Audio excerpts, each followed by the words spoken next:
is part 6 of our video of chapter 1 of sociology paper 1. So chapter 1 में जो second सब topic था उसमें सेकेंड पार्ट जो था वो था comparison with other social sciences. So हमें सोशियोलॉजी को अदर जो साइंसेस हैं उसके बीच में या तो डिफरेंसेस देखना है या तो सिमिलैरिटीज़ देखना है, राइट. तो अब अगर देखें तो पहले हम एज अ टोटलिटी देखते हैं कि सोशियोलॉजी क्या होता है. तो सोशियोलॉजी जो है वो सोसाइटी को पढ़ता है, राइट. फोकस करता है सोशल रिलेशनशिप में, सोशल इंस्टीट्यूशन में एंड सोशल प्रोसेसेस में, जहाँ पे other social sciences like history, economy, political science, anthropology, psychology ये एग्जामिन करते हैं स्पेसिफिक एस्पेक्ट को जो हम आगे पढ़ेंगे, राइट. उसके बाद सोशियोलॉजी जो है मेंटेन करता है both autonomy and interdependence with them. मतलब कि कहीं ना कहीं साइंस ये सोशियोलॉजी जो है इन सोशल साइंस के साथ कुछ ऑटोनॉमी भी करता है कि दोनों में कुछ अलगाव भी है और कुछ इंटरडिपेंडेंस भी है, एक दूसरे पे इंटरडिपेंडेंस भी रखते हैं जो हम आगे देखने वाले हैं. तो अगर जैसे इंट्रोडक्शन वाला, राइट, कोई भी ऐसे सोशल साइंस का नाम दिया, मान लेते हैं हिस्ट्री दिया, तो हम इसमें इंट्रोडक्शन में ये लिख सकते हैं कि सोशियोलॉजी स्टडी ये पूरा यहाँ से यहाँ तक और यहाँ पे वेयर आज अदर सोशियोलॉजी ये जो है अदर सोशल साइंसेस इस जगह पे हम वेयर आज हिस्ट्री ऐसे लिख सकते हैं. ये हटा के हिस्ट्री लिख सकते हैं. एग्जामिन जो भी आगे पढ़ेंगे कि हिस्ट्री क्या एग्जामिन करता है वो इसके यहाँ पे वो लिख देंगे. उसके बाद फिर यहाँ पे लिख देंगे sociology maintain both autonomy and interdependence with them की जगह पे हिस्ट्री लिख देंगे, राइट. इसी तरह सारे सोशल साइंसेस का हम एज ए इंट्रोडक्शन लिख सकते हैं. सो this is a framework for this, ठीक है. तो अब हम लोग एक एक करके देखते हैं. हमने PYQ में देखा है कि कितने सारे क्वेश्चन आए हैं इस टॉपिक पे. सो this is very important. First is history plus sociology. तो हम लोग हिस्ट्री और सोशियोलॉजी के बीच सिमिलैरिटी, डिफरेंसेस ये सब देखेंगे. तो मैंने जो यह एक्सप्लेन किया है कुछ एग्जाम्पल्स के द्वारा किया है और फिर मैंने कुछ ना कुछ डिफरेंसेस सब दिए हैं. अगर मैं कहूँ कि ये वाले टॉपिक को पढ़ने का, तो मैं ज़रूर बोलूँगी कि अगर आपका कोई बेस मटेरियल है, कोई कोचिंग इंस्टीट्यूट या आपका कोई ये सब्जेक्ट ये वाले टॉपिक का है तो आप उसको ज़रूर पढ़ें एक बार, क्योंकि उससे आपको कुछ ना कुछ कीवर्ड्स मिल जाएंगे. खैर मैंने यहाँ पे कुछ कुछ कीवर्ड्स दिए हैं, पर अगर मैं कहूँ कि कौन से कोचिंग का ये टॉपिक का नोट्स अच्छा है तो स्लीपी क्लासेस का जो अगर आप नोट्स देखोगे तो उसमें अच्छी तरह से दिया हुआ है और उसमें कुछ ना कुछ लाइक सोशोलॉजिस्ट और थिंकर्स के नाम भी दिए हुए हैं जो आपको काम आएंगे. और नेहा भोसले मैम का जो कॉपी है नोट्स हैं उसमें भी काफ़ी अच्छे से इसका लाइक थिंकर्स को बहुत अच्छे से उन्होंने इंटीग्रेट किया है. मैंने यहाँ पे ज़्यादा कुछ नहीं इंक्लूड किया है, बस ताकि आपको समझ में आ जाए कि आखिर क्या कंपेयर है, इसलिए मैंने वो किया. बाकी अगर वैल्यू एडिशन करना है तो आप ये दोनों जगह पे जाके चेक कर सकते हैं. Now start. तो हिस्ट्री और सोशियोलॉजी में अगर देखेंगे तो एग्जाम्पल अगर देखें तो जैसे कास्ट सिस्टम है, ठीक है. कास्ट सिस्टम एनालाइज करता है हिस्टोरिकल रूल, जैसे कि बर्ना सिस्टम हो गया, कॉलोनियल कॉडिफिकेशन हो गया, और सोशियोलॉजिकल प्रोसेस को भी, मतलब हिस्टोरिकल और सोशियोलॉजिकल प्रोसेस दोनों को कास्ट सिस्टम जो है कास्ट सिस्टम के एनालिसिस में ज़रूरत है. क्योंकि हम अगर हिस्टोरिकल रूट में जाए तो वहाँ बर्ना सिस्टम, कॉलोनियल का कोडिफिकेशन जो होता है वो देखेंगे, और जब हम सोशियोलॉजी पढ़ेंगे तो वहाँ देखेंगे किस तरह से मोबिलिटी होता है. संस्कृताइजेशन एक कंसेप्ट है कि किस तरह से जो लोअर स्ट्राटा के लोग होते हैं वो हायर स्ट्राटा के लोग के तरफ जाते हैं, तो वो हो जाता है संस्कृताइजेशन, मतलब कि जो पढ़ नहीं पाते थे वो पढ़ने लगे हैं, लाइक दैट। और मोबिलिटी तो हम जानते हैं कि हम वही चीज़ कि लोअर कास्ट अपर कास्ट के प्रैक्टिस को मानने लगा है, लाइक दैट। तो वो चीज़ मतलब समझते हैं। अब अगर सोशियोलॉजी देखें तो सोशियोलॉजी साइंस जो सोसाइटी है उसको प्रेजेंट पैटर्न में जो है स्टडी करता है, जबकि हिस्ट्री जो है वो सोसाइटी को थ्रू इट्स पास्ट ट्रेस करती है। बोथ आर लाइक लेंसेज, दो लेंस की तरह है, जिसमें पहला जो है वो रूट्स को देखता है और दूसरा जो है ब्रांच को देखता है। तो ये वाला चीज़ हम एज अ कंक्लूजन लिख सकते हैं। और both enriching our understanding of human civilisation के अंडरस्टैंडिंग को समझाता है। अगर हम इस दोनों में सिमिलैरिटी देखें तो दोनों जो है वो ह्यूमन सोशल लाइफ, इंस्टीट्यूशन और कलेक्टिव बिहेवियर को स्टडी करता है। एम्पिरिकल मतलब एक्सपीरियंस के द्वारा, प्रैक्टिकल एविडेंस ढूंढता यूज करता है, like documents, record and data, ताकि सोसाइटी को समझ सके। और दोनों जो है ये एक्सप्लेन करता है सोशल चेंज अक्रॉस टाइम। अगर इसमें डिफरेंसेस की बात करें तो जनरल जो सोशोलॉजी है उसका जनरल लॉ होता है और पैटर्न होता है ऑफ सोशल लाइफ।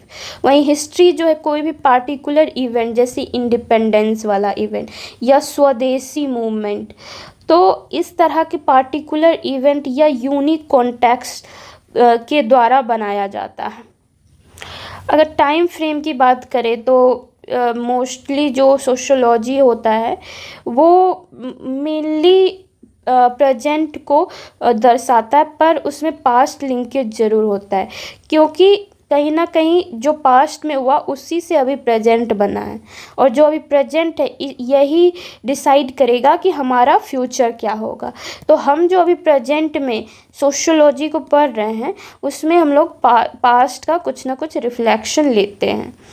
और हिस्ट्री जो है वो मेनली पास्ट का ही स्टडी है कि क्या था पहले और अब क्या उसका इम्प्लीकेशन हम यूज कर सकते हैं।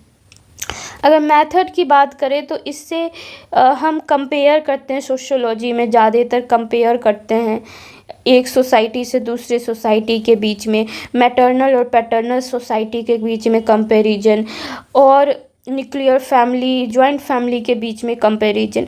तो एक कंपैरेटिव स्टडी होता है, एनालिटिकल स्टडी होता है, क्योंकि यहाँ पे हम एनालाइज करते हैं कि वुमेन का एजुकेशन कितना है, और एजुकेशन कम अगर है एज़ कंपेयर टू मेन तो क्यों कम है, हाउस हेल्प कौन करता है, बाहर कौन जाता है। तो ये पूरा का पूरा एनालाइज किया जाता है और जनरलाइज किया जाता है। फिर उसका पूरा इकट्ठा करने के बाद उसको फिर एक बनाया जाता है, लाइक कि कितना क्या था, फिर उसमें से कॉमन निकाला जाता है कि क्या कॉमन चीज़ है, पैटर्न है जो सोसाइटी में देखा जा रहा है, और वो देखा जा रहा है कि वो लगभग सारे सोसाइटी में ही वैसा पैटर्न है, तो उसको फिर जनरलाइज कर दिया जाता है। वही अगर हम हिस्ट्री की बात करें तो वो नैरेटिव बेस होता है, वो नैरेट किया जाता है कि ऐसा हुआ था, वैसा हुआ था, कोई नैरेट करता है तो हमें वो पता चलता है। डिस्क्रिप्टिव रहता है कि उसके बारे में ज़्यादा लिखा हुआ रहता है, ज़्यादा कुछ एक्सप्लेन किया हुआ रहता है कि ऐसा हुआ था, फिर ऐसा हुआ था। और कंटेक्चुअल रहता है कि उसमें कुछ तो कंटेक्स्ट रहता है। उसके बाद अगर एम की बात करें तो जो सोशियोलॉजी है वो ड्राइव करता है general principle of social processes, और वही जो हिस्ट्री है वो to construct chronological record of event, मतलब इवेंट का क्या क्या कब कब हुआ। फॉर एग्जांपल हम जो हमारा मॉडर्न इंडिया है उसमें क्या क्या हुआ था from the date like British आया, फिर क्या चेंजेज आए, और ब्रिटिश आने के बाद भी मतलब जिस दौरान वो रहते थे इंडिया में, उस वक्त भी काफ़ी कुछ चेंज हुआ था। सो वो सबको पता लगाने के लिए क्रोनोलॉजिकल ऑर्डर ऑफ इवेंट जो होता है, रिकॉर्ड ऑफ इवेंट, उसको रिकंस्ट्रक्ट करने का एम होता है हिस्ट्री का। अगर इसमें कंक्लूजन लिखने की बात आए तो वही ये चीज़ हम लोग लिख सकते हैं कि sociology without history is rootless, क्योंकि हमने पहले बोला था कि history is the root and sociology is a branches. तो सोशियोलॉजी अगर हिस्ट्री के बिना रहे तो क्या होगा, rootless, and history without sociology is fruitless. अगर ब्रांच ही नहीं रहेगा तो फ्रूट्स कहाँ आएंगे, राइट। तो इसीलिए जो ये वाला जो है इसको याद कर लेना है। Together they provide a holistic understanding of the society, linking the past, explaining the present and guiding the future. Now अगर हम नेहा भोसले मैम का नोट्स देखें तो इसमें काफ़ी थिंकर्स अच्छे तरह से दिए गए हैं। तो अगर हमें कुछ वैल्यू ऐड करना है, मेनली जो कंटेंट है वो जो मैंने पहले बताया वो पूरा यूज करना है, उसमें मेन सार है। और अगर हम यहाँ पे लाइक सोशियोलॉजी ये यहाँ पे भी दिया हुआ है जो हमने बात किया वहाँ पे, पर अगर हम कुछ थिंकर्स यूज करना चाहे तो हम यहाँ से उसको देख सकते हैं कि उन्होंने रेडक्लिफ्ट ब्राउन के बारे में लिखा है कि sociology is nomothetic where history is ideographic. मतलब कि सोशियोलॉजी एनालिटिकल है और जनरलाइजिंग है, वेयर हिस्ट्री जो है डिस्क्रिप्टिव है और पार्टिकुलराइजिंग है, जो हमने डिफरेंस में देखा था। तो अगर हम वहाँ पे अगर डिफरेंस लिख रहे हैं या बाद में मान लेते हैं वो टॉपिक है, ठीक है, पहले सिमिलैरिटी लिखेंगे फिर डिफरेंसेस लिखेंगे। अगर हमारे पास स्पेस बच गया तो एज एन लाइक जो एनालिटिकल पार्ट होता है या क्रिटिकल एनालिसिस दिया है, कुछ इस टाइप का क्वेश्चन दिया है तो हम ये चीज़ लिख सकते हैं। और रेडक्लिफ्ट ब्राउन अगर ये वाला डिफरेंस ही लिख रहे हैं कि सोशियोलॉजी नोमोथेटिक है और हिस्ट्री आइडियोग्राफिक है, राइट, मतलब कि ये एनालिटिकल है और ये डिस्क्रिप्टिव है, ये जनरलाइजिंग है, ये पार्टिकुलराइजिंग है, इस तरह से हम डिफरेंस लिख रहे हैं। तो यहाँ पे लाइक बॉक्स बना के यहाँ पे लिख सकते हैं रेड क्रिफ ब्राउन करके लिख सकते हैं, ताकि वो पता चले कि ये एक्चुअली में डिफरेंसेस किसने दिया था, राइट।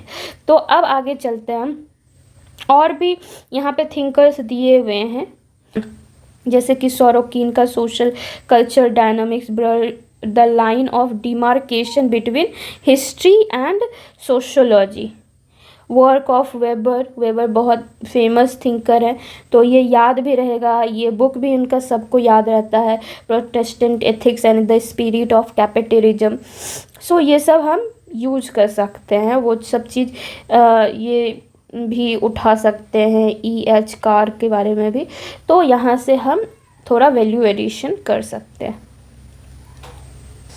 सो नेहा भोसले मैम का ये पूरा जो PDF है ये निकाल के आप लोग सारे सब्जेक्ट में, अगर मैं कर रही हूँ स्क्रॉल तो आप देख सकते हैं कि सारे सब्जेक्ट में उन्होंने बहुत अच्छी तरह से थिंकर्स का यूज किया है। तो हम यहाँ से थिंकर्स उठा सकते हैं इनके कॉपी से। थिंकर्स का वैल्यू एडिशन हम नेहा भोसले मैम के ही कॉपी से करेंगे। ओके, मैं बार बार ये पेज पे अब नहीं आऊँगी।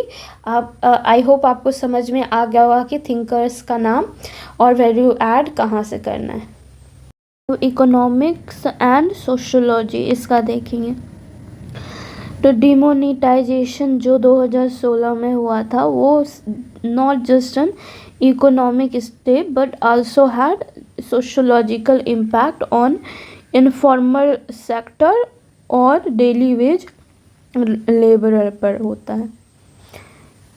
और सोसाइटी और इकोनॉमी जो है two side of a same coin.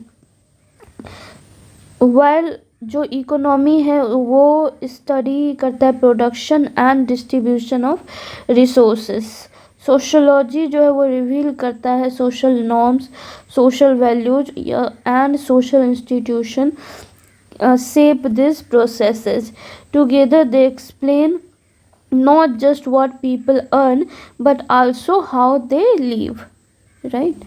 ना ही सिर्फ कि कितना लोग कमाते हैं, बल्कि ये भी बताता है कि कैसे वो रहते हैं. अगर सिमिलैरिटी की बात करें तो दोनों human behaviour in collective context के बारे में स्टडी किया जाता है. इशू ऑफ इनइक्वालिटी, डेवलपमेंट और वेलफेयर के बारे में स्टडी होता है. ये सब इश्यूज पे एम्पिरिकल रिसर्च, डाटा, थ्योरीज के यूज करके एक्सप्लेन किया जाता है सोशल एंड इकोनॉमिक फेनोमेना को. इंटरडिसिप्लिनरी ओवरलैप इन field like development studies, labour studies, poverty analysis. अगर डिफरेंसेस की बात करें तो इकोनॉमिक्स में वेल्थ, रिसोर्स, एफिशिएंसी ये सब के बारे में बात होता है. वहीं जो सोशोलॉजी होता है उसमें सोसाइटी, नॉर्म्स, रिलेशनशिप के बारे में बात होता है. अगर अप्रोच देखें तो इकोनॉमी लार्जली क्वांटिटेटिव होता है, मॉडल बेस. क्वांटिटेटिव मतलब गिनने वाला, और सोशोलॉजी क्वालिटेटिव मतलब क्वालिटी देखा जाता है, और इंटरप्रिटेटिव. अब एंजम्पशन देखें तो इकोनॉमी जो एज्यूम करता है रेशनल इकोनॉमिक मैन को, और सोशोलॉजी जो एम्फेसिस करता है social man influence by culture, identities और वैल्यू से. अगर हम आउटकम की बात करें तो इकोनॉमिक जो है वो मार्केट बिहेवियर प्रिडिक्ट करता है, वहीं सोशोलॉजी जो है वो एक्सप्लेन करता है कि सोशल कंसीक्वेंसेज, जो इकोनॉमिक स्ट्रक्चर है उसका सोशल कंसीक्वेंसेज को एक्सप्लेन करता है. अब हम लोग बोल सकते हैं कि जो इकोनॉमिक्स है वो एक्सप्लेन करता है लॉजिक ऑफ मार्केट, जबकि सोशोलॉजी जो है वो अनकवर करता है soul of society. Together they provide holistic understanding of inequality, growth and human wellbeing, essential for shaping inclusive policies in the complex world. ये एज अ कंक्लूजन दे सकते हैं. अब पॉलिटिकल साइंस एंड सोशोलॉजी अगर देखें तो इसमें कास्ट राई जो होता है कास्ट बेस्ड पार्टी का इन इंडिया, ये बताता है कि interplay of the power, identity and social structure. Power, ये जो है power, identity and social structure, ये तीनों का इंटरप्ले करने के बाद जो कास्ट बेस्ड पॉलिसी पार्टी है उसकी वृद्धि हुई है.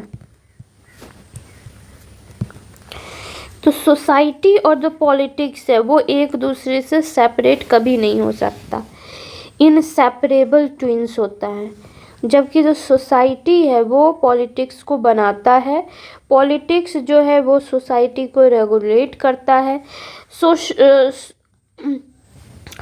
सोशोलॉजी जो studies the broad pattern of social life, whereas political science focuses on power, structure and governance within it. Political science और सोशोलॉजी के बीच में अगर हम सिमिलैरिटी देखें तो दोनों ह्यूमन बिहेवियर को as a collective in collective context ही देखती है. Both deal with power, authority, institution और social order. both are concerned with the stability and change in the society. Both use empirical as well as theoretical method. अब differences देखेंगे तो sociology जो बोलता है कि सोसाइटी जो है वो जनरल है, कोई स्पेसिफिक नहीं है, जनरल है. पॉलिटिकल साइंस कहता है कि पॉलिटिकल इंस्टीट्यूशन एंड गवर्नेंस के बारे में बात करता है।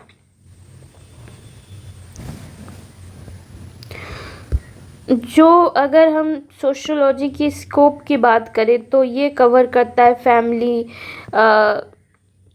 Religion, economy, culture. और पॉलिटिकल साइंस देखें तो ये मेनली डील करता with the state, law, power, policy etcetera. अगर हम देखेंगे तो सोशियोलॉजी डिस्क्रिप्टिव है, इंटरप्रिटेटिव है, वहीं अगर पॉलिटिकल साइंस जो है उसको ऑफन नॉर्मेटिव और प्रिस्क्रिप्टिव माना गया है, प्रिस्क्राइब किया जाता है तो प्रिस्क्रिप्टिव। और अगर बता दिया गया हो क्या करना है तो उसको डिस्क्रिप्टिव। अगर मेथड की बात करें तो सोशियोलॉजी जो है, सोशियोलॉजी अप्लाई सोशियोलॉजिकल इमेजिनेशन, सर्वे, एथनोग्राफी। और पॉलिटिकल साइंस जो है वो कॉन्स्टिट्यूशनल और legal analysis and policy study को देखती। मैक्स वेबर की बात करें तो मैक्स वेबर पावर और अथॉरिटी के बारे में काफ़ी अच्छा बात करते हैं कि अथॉरिटीज़ को लेजिटिमाइज करना, ये सब के बारे में भी बात करते हैं। और 3 तरह का अथॉरिटी मेनली बात करते हैं, traditional, charismatic and legal rational authority. तो इसके बारे में हम लोग पूरा डिटेल में of course in the Max Weber वाले चैप्टर में पढ़ेंगे, but this is what he told।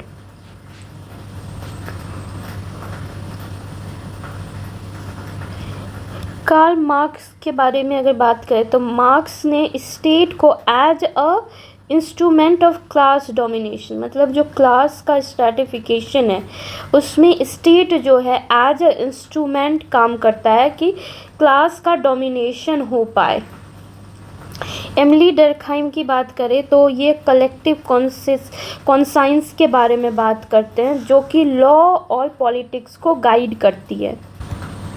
Of course collective conscience जो है वो एक तरह का शेयर्ड बिलीव्स, वैल्यूज, नॉर्म्स है, एक तरह का मोरल एटीट्यूड है जिसके द्वारा जो सोसाइटी है एज ऑपरेट करता है एज ए यूनिफाइंग फोर्स, इकट्ठा काम करता है, तो जिसके कारण हम वो लॉज और पॉलिटिक्स को गाइड करता है।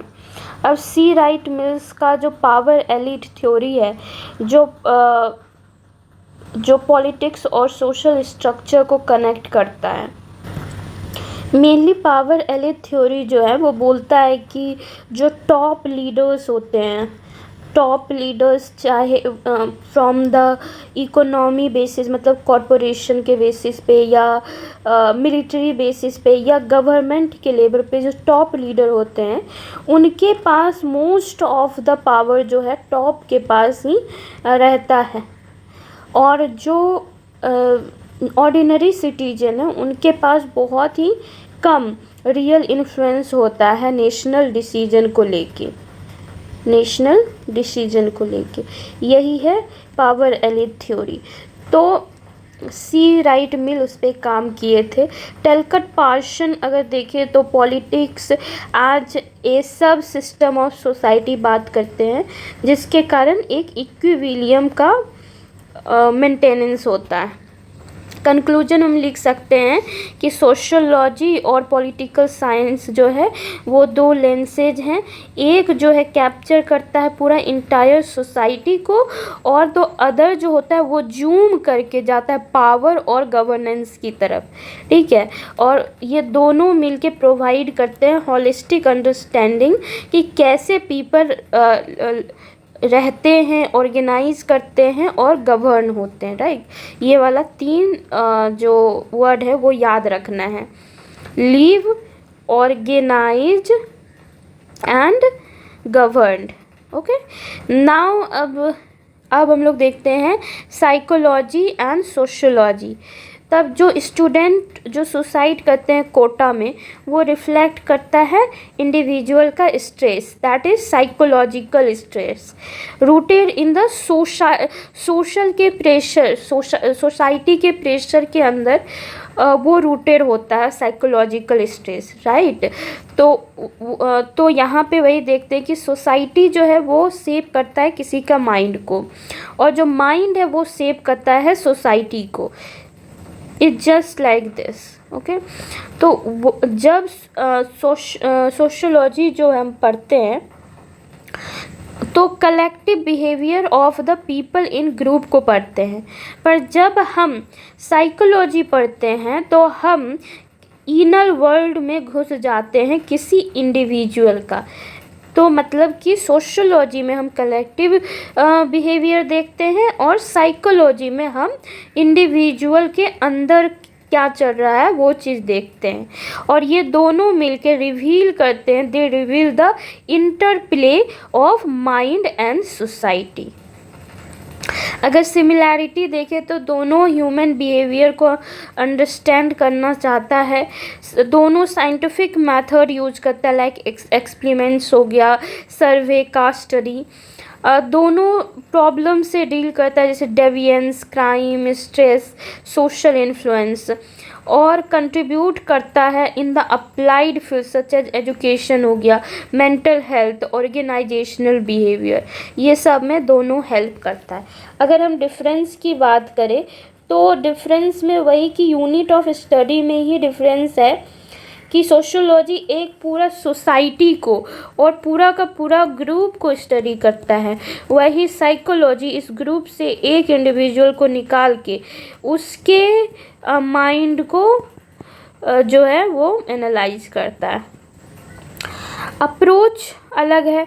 सोशोलॉजी जो है एक स्ट्रक्चरल और कल्चरल फैक्टर की ओर देखता है कि समाज में कैसा स्ट्रक्चर है, पैट्रियार्कियल है या फैमिली का स्ट्रक्चर क्या है, न्यूक्लियर जॉइंट फैमिली, या कल्चर क्या है, कहाँ पे पूजा पाठ होता है, पूजा पाठ जो रिचुअल होता है वो कैसा है, लाइक नेचर का पूजा होता है या मूर्ति का पूजा होता है। So this is the things we study in sociology, right.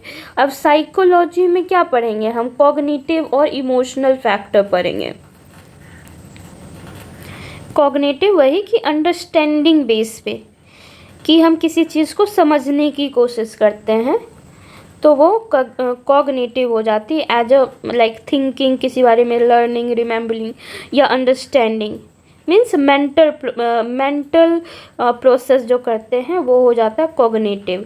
और इमोशनल फैक्टर जहाँ पे आता है वहाँ साइकोलॉजी का काम आता है।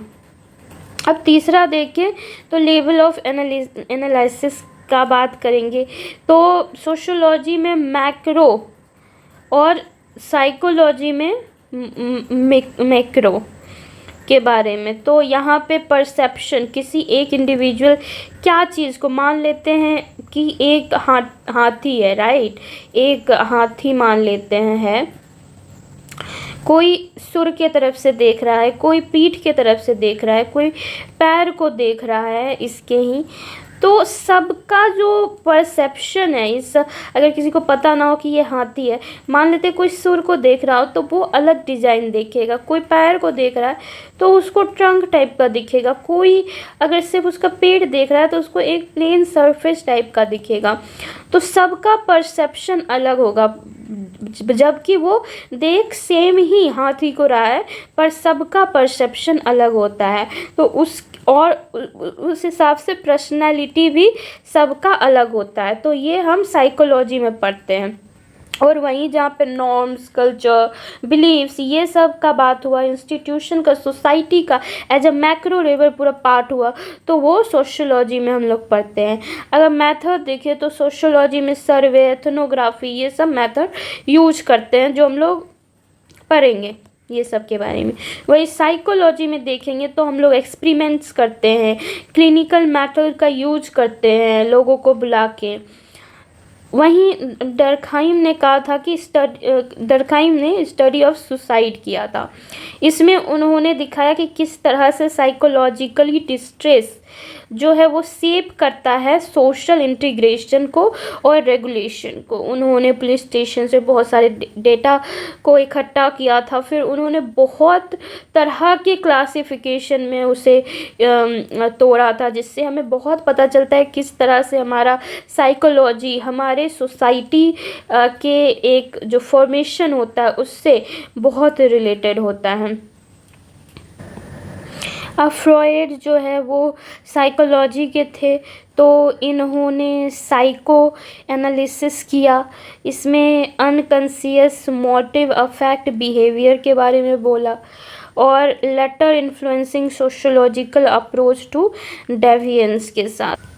मतलब यही है कि हम लोग का किस तरह से हमारा कुछ हाइडन छुपा हुआ या अनकंसियस मोटिव जो होता है या पास्ट इमोशनल कॉन्फ्लिक्ट कुछ हो गया, वो हमारे ह्यूमन बिहेवियर को इफ़ेक्ट करते हैं और कहीं ना कहीं वो इन्फ्लुएंस करते हैं कि किस तरह से सोशल सिस्टम जो है वो बनेगा, सोशल सिस्टम इन्फ्लुएंस होगा। और रिसर्चर्स जो होते हैं वो देखते हैं रूल ब्रेकिंग और डिविएंट बिहेवियर को, फिर उस पर रिसर्च करते हैं। अब मीड का जहाँ पे बात हुआ तो सिंबॉलिक इंटरेक्शनिज्म, मीड का तो ये तो याद ही कर लेना है। उन्होंने self image through social interaction, उन्होंने आई वर्सेस मी का बात किया कि हम खुद को कैसे देखते हैं और हम खुद को दूसरे की नज़र से कैसे देखते हैं। अगर हम खुद को देख रहे हैं as a like a student या as a girl, as a person, पर अगर दूसरा कोई बोल रहा है कि नहीं तुम ऐसी हो या तुम वैसी हो, तो हम उसके नज़र से खुद को देख रहे हैं। तो आई वर्सेस मी वाला जो कंसेप्ट है, that is a very popular concept. Self emerge through social interaction, bridge between sociology और साइकोलॉजी। वही कि जो समाज हमें मेरी आइडेंटिटी दे रहा है और जो हम खुद को आइडेंटिटी दे रहे हैं, ठीक है, उसके बीच का क्या अंतर है, तो वही यहाँ पे मीड बताते हैं। तो ऑलपोर्ट जो हैं वो सोशल साइकोलॉजी पे बिलीव करते हैं। उनका मानना है कि एटीट्यूड, प्रीजुडाइस और कन्फर्मिटी जो है वो लिंक करता है इंडिविजुअल के साइकी से विथ ग्रुप बिहेवियर। मतलब कि इनका यही कहना है कि जो हमारा डिफाइंड पर्सनैलिटी है एज डायनामिक, तो वो शेप करता है कि how person act and think in present. और उसके बाद सोशोलॉजी और साइकोलॉजी जो है एज ए कंक्लूजन हम ये लिख सकते हैं, दो डिस्टिंक्ट हैं, are complementary. Society can not be understood without individual and individual cannot be understood without society. Together they provide holistic view of human behavior in both its inner depth and outer social context. Okay, now science and sociology. During कोविड-19 के pandemic के time में sociologist और जो थे वो उन्होंने scientific method, सर्वे, data analysis, observation का काफ़ी यूज किया ताकि वो स्टडी कर पाए कि किस तरह से लॉकडाउन जो है वो किसी के मेंटल हेल्थ को, फैमिली रिलेशन को या सोशल इनइक्वालिटी को अफेक्ट किया है। तो सोशोलॉजी जो है उसे हम कहते हैं कि साइंस ऑफ सोसाइटी, और क्योंकि ये चाहता है कि ये कुछ हाइडन लॉ जो है, जो हाइडन लॉज हैं जो हमारे ह्यूमन बिहेवियर को या सोशल इंस्टीट्यूशन को गवर्न करता है, उसको खोले।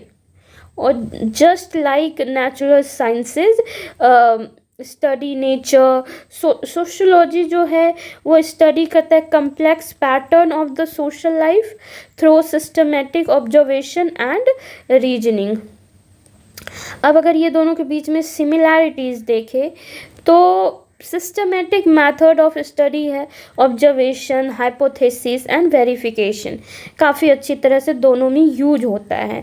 अगर बात करें तो दोनों का एम यही है कि cause and effect relationship stabilise करे, कि क्या हो रहा है, क्यों हो रहा है, उसका इफेक्ट क्या है इसको, और डिस्कवर करे कोई पैटर्न को जिसको बाद में हम लॉ बना सके। इसका वैल्यू ऑब्जेक्टिविटी, रेशनलिटी और एविडेंस बेस ही कंक्लूजन निकाला जाता है। ऐसा नहीं कि कुछ मन में आया और कंक्लूजन निकल गया, नहीं, पूरा एविडेंस होता है सारे फैक्ट्स का। और दोनों ने क्लासिफिकेशन यूज किया है, कंपैरिजन यूज किया है, जनरलाइजेशन यूज किया है as a tool of analysis. अगर डिफरेंस की बात करें तो सोशियोलॉजी जो है वो ह्यूमन बिहेवियर को ज़्यादा स्टडी करता है, सोसाइटी को, इंस्टीट्यूशन को। वहीं जो नेचुरल साइंस है वो फिजिकल और नेचुरल फेनोमिना जो हमारे समाज में, नेचर में हो रही है, उसको स्टडी करता है।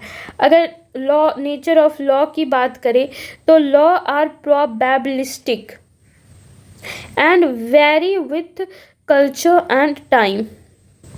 प्रोबेबिलिस्टिक है, इसका मतलब होता है कि कोई भी चीज़ के होने की प्रोबेबिलिटी कितनी है। जैसे हम लोग कुछ भी चीज़ निकालते हैं, कल्चर या जो भी किसी फेनोमिना को पढ़ रहे हैं, तो उसका हम कुछ इस तरह से निकालेंगे कि प्रोबेबिलिटी कब होने की ज़्यादा है या लाइक दैट, तो वो प्रोबेबिलिस्टिक होता है। ये ये कुछ ऐसा होता है कि वो कुछ डिस्क्राइब करता है रैंडम इवेंट, बहुत सारा रैंडम इवेंट ले लिया गया, कलेक्ट किया गया, फिर इसका कुछ ऐसा निकाला गया कि भाई इसका ऐसा कुछ ग्राफ है कि ये चीज़ यहाँ हो रही है, ये चीज़ हो रही है, तो ये वाली चीज़ कब होगी, तो उसकी प्रोबेबिलिटी कैसी है, इस तरह से होता है।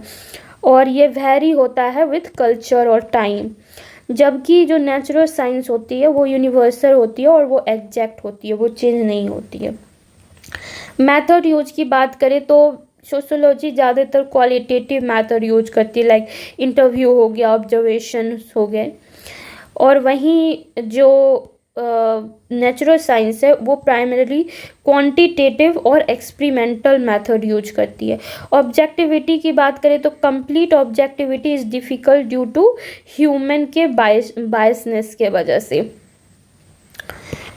और वहीं अगर यहाँ की बात करें तो यहाँ पे ऑब्जेक्टिविटी अचीवेबल है, क्योंकि यहाँ का जो रिसर्च सिस्टम है वो अलग है, वो मोर टेक्नोलॉजिकल ओरिएंटेड है यहाँ पे। और प्रिडिक्टिबिलिटी की बात करें तो ह्यूमन बिहेवियर जो है वो प्रिडिक्ट करना काफ़ी मुश्किल होता है, जबकि जो नेचुरल फेनोमिना है उसको हम प्रिडिक्ट कर सकते हैं। अगस्त कॉम्ते जो है उन्होंने सोशियोलॉजी को पॉजिटिव साइंस कहा।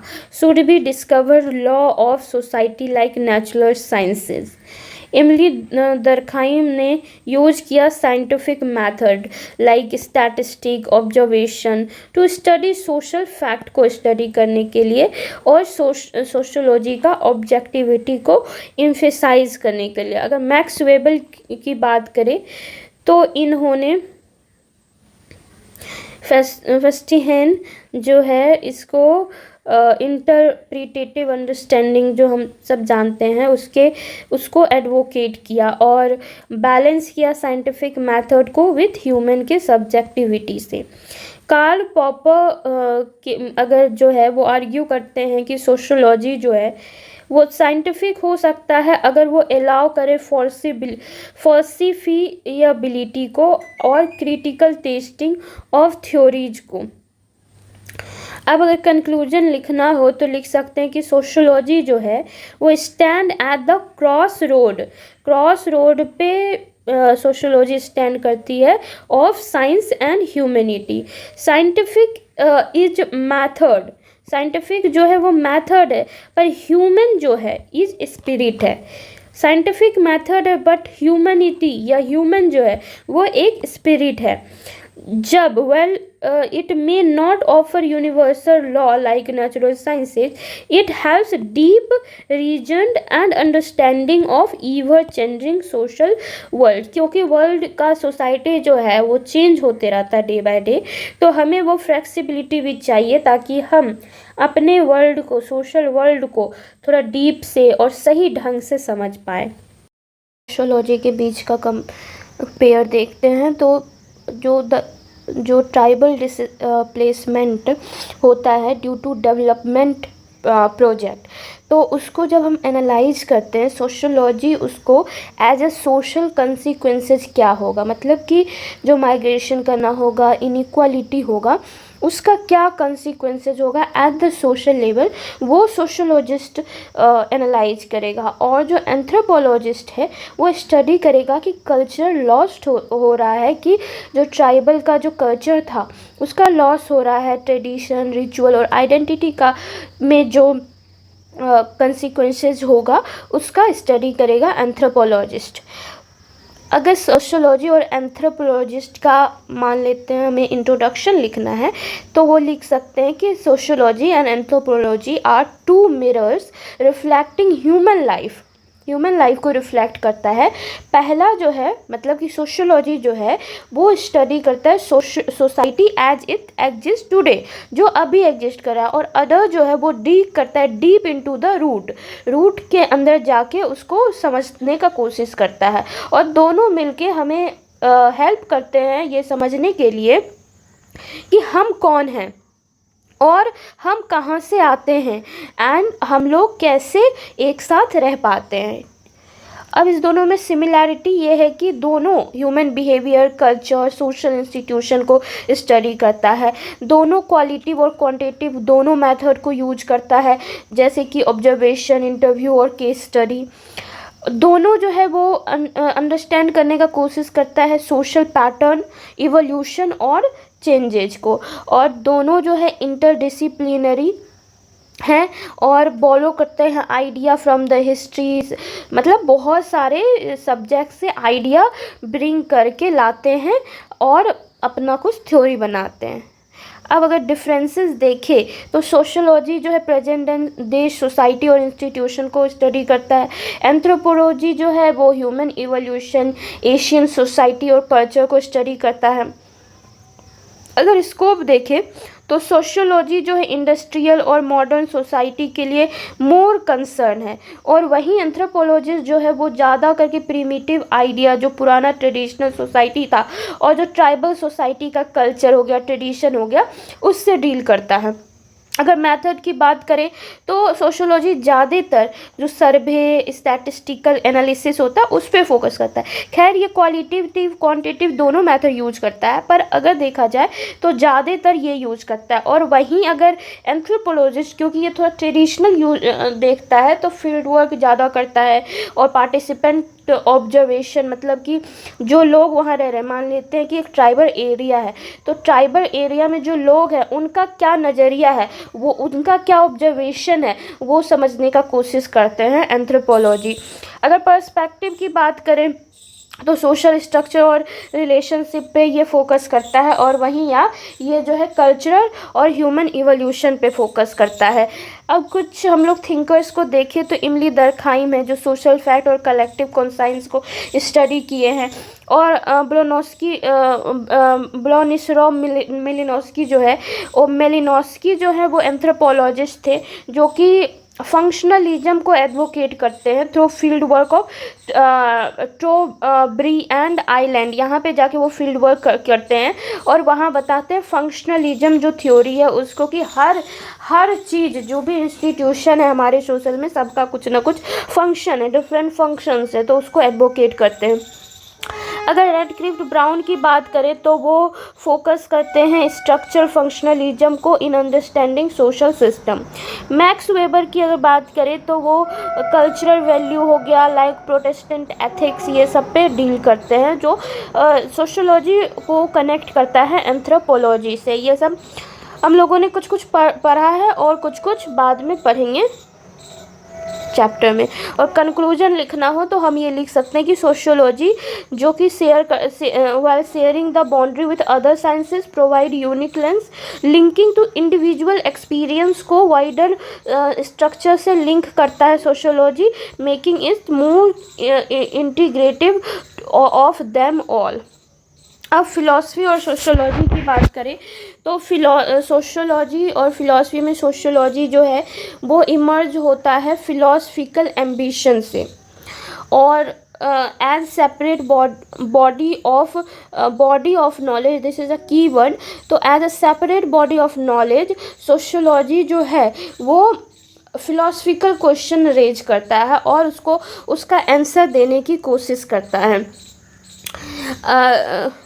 यहाँ पे फिलॉसफी ऑफ हिस्ट्री है, ये डिस्टिंग्विश करता है सोसाइटल और पॉलिटिकल रियलिम्स को और इलस्ट्रेट करता है separation between the broader societal element और स्पेसिफिक पॉलिटिकल स्ट्रक्चर को. यहाँ पे उसी तरह बहुत सारे जो थिंकर्स हैं उनके बारे में बोला गया है. कार्ल मैनहेम्स जो है उन्होंने idea of sociology of knowledge दिया. ये इनका बिलीव था कि about the nature and scope of knowledge उस पर कंट्रीब्यूट करते हैं और 10 फिलॉसफी पे भी कंट्रीब्यूट. मार्क्सिस्ट सोशियोलॉजी जो है वो मार्क्सिस्ट फिलॉसफी बन जाता है बाद में जाके. लाइक जब फिलॉसफी में आते हैं तो मार्क्सिस्ट फिलॉसफी बन जाता है. उसी तरह ये है. तो यहाँ इसको हम लोग एज अ कंक्लूजन लिख सकते हैं as where can say sociology is productive only when it is philosophical tool. मतलब कि सोशियोलॉजी तब ही प्रोडक्टिव है जब उसमें फिलोसफिकल टूल जब उसमें यूज हुआ हो या फिर उसको as a philosophical tool use किया गया हो. इसका कुछ लाइक है कि जब हिस्टोरिकली सोशियोलॉजी जो है वो क्लोजेस्ट रिलेशनशिप था फिलॉसफी से, राइट. तो फिलॉसफी जो है वो attempt to study reality of the totality, मतलब टोटल जो चीज़ है उसका क्या रियलिटी है उसको समझने के लिए फिलॉसफी आता है. तो सोशियोलॉजी जो है बिगिन करता है इस journey with the philosophical ambition. तो पहला काउच जो था सुप्रीम वैल्यू, ग्रांड थ्योरी और ultimate end are sought. Auguste Comte जो अपने बुक में लिखते हैं कि पॉजिटिविस्ट फिलॉसफी जो है वो कहता है कि सारा सोसाइटी पास्ट होता है थ्रू 3 स्टेज. जो उन्होंने 3 स्टेज, ये तीनों स्टेज की बात की. सिमिलरली स्पेंसर जो है उन्होंने भी बोला कि revolutionary theory of sociology society उन्होंने दिया. और मार्क्सिज्म जो है उन्होंने भी ग्रैंड थ्योरी दिया जो कि फिलोसफिकल क्वेश्चन को पूछता है. उसी तरह डर्कहाइम ने भी क्लेम किया कि सोशियोलॉजी है कंट्रीब्यूट करता है in philosophy more than any other sciences. तो ये सब कुछ है. ये चीज़ हम लोग लिख सकते हैं कि social philosophy, society plus philosophy मिलके बनता है social philosophy. Is a meeting point of the social logic and philosophy and is concern with the study of fundamental principle and concept of social life in their epistemological and axiological aspect. जो एपिस्टीमोलॉजिकल है इसका मतलब है कि ऐसा branch of philosophy जो knowledge को study करता है. ये मतलब डील करता है कि किस तरह से वी नो द थिंग्स और हम लोग क्या सही है और ह्यूमन का अंडरस्टैंडिंग का लिमिट क्या है. मतलब एक तरह से जो हमारा नॉलेज है उसको हम लोग स्टडी करते हैं इसमें. और एक्सियोलॉजिकल का मतलब ये है कि ये भी एक ब्रांच ऑफ फिलॉसफी है जिसमें कि हम लोग पढ़ते हैं वैल्यूज़ के बारे में कि हम इसमें बताते हैं कि ह्यूमन जो है वो डिटरमाइन करता है कि क्या सही है और क्या वैल्यूएबल है, क्या इम्पोर्टेंट है, और उसके बाद हम लोग इसको जजमेंट पास करते हैं इस चीज़ को लेके. तो एक तरह से स्टडी ऑफ वैल्यूज है. तो यहाँ पे 2 ब्रांच ऑफ फिलॉसफी का बात हम लोग अपने आंसर में कर देंगे, राइट. ये दोनों कीवर्ड्स हम लोग लिखेंगे और ये सोशल फिलॉसफी भी हम लोग लिखेंगे. और ये सब थिंकर्स का कुछ थिंकर्स चूज करके हम लोग लिख सकते हैं. अब फॉर एग्जांपल इसमें दिया गया है कि कंसेप्ट लाइक धर्म हो गया, इंडिविजुअलिज्म हो गया, लिबरलिज्म हो गया, एलियनेशन हो गया. इसमें क्योंकि बहुत वैल्यू और फैक्ट की बात आ रही है इसमें, तो हम एज अ वैल्यू फिलॉसफी में देखेंगे और फिर कुछ अपने समाज से फैक्ट इकट्ठा करेंगे, उसमें सोशियोलॉजी इन्वॉल्व होगा. अब कंक्लूड हम लोग कर सकते हैं कि by philosopher who is well acquainted with sociology and sociology we sufficiently grounded with the philosophy can become more competent in their respective field. मतलब कि अगर हम दोनों एक दूसरे को मतलब साथ में यूज करेंगे तो ज़्यादा अच्छा होगा। बेयर कांट ये वाला चीज़ जो है वो ऊपर हम लोगों ने देखा, ये सब चीज़ की पार्शन जो है फिलॉसफी और बायोलॉजी दोनों को साथ में स्टडी करते हैं। वेबर हिस्ट्री और इकोनॉमी को साथ में स्टडी करता है। इससे बताता है कि सोशियोलॉजिस्ट जो है अर्लियर बहुत सारे सब्जेक्ट को साथ में लेकर अपना करियर परस्यू करते थे और बाद में जाके वो सोशियोलॉजी में उसको इंटीग्रेट किए। सो अब सारा सब्जेक्ट जो है वो हो गया है, जिसमें हम लोग सिमिलैरिटीज़ और कंपैरिजन देख चुके हैं और आई थिंक सारा PYQ इसमें कवर हो गया है और सिलेबस भी ये वाले टॉपिक का कवर हो गया है। अब सिर्फ चैप्टर 1 में कॉमन सेंस वाला टॉपिक बचा हुआ है जो हम लोग नेक्स्ट वीडियो में देखेंगे। So thank you for watching this video, do watch the next part. Thank you.